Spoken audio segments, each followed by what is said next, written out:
அண்டர்பதி குடியேற மண்டசுரல் உருமாற அண்டர் மனம் மகிழ்மீற அருளாலே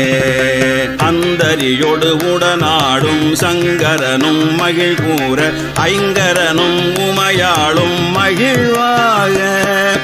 மண்டலமும் முனிவோரும் எண் திசையில் உளபேரும் மஞ்சினனும் மயனாரும் எதிர்காண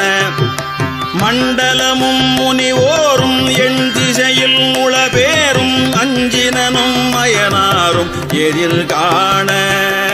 மங்கையுடன் அரிதானும் இன்பமுற மகிழ் கூற மைந்து மயில் உடனாடி வர வேணும் மங்கையுடன் அரிதானும் இன்பமுற மகிழ் கூற மைந்து மயில் உடனாடி வர வேணும் புண்டரிக விழியா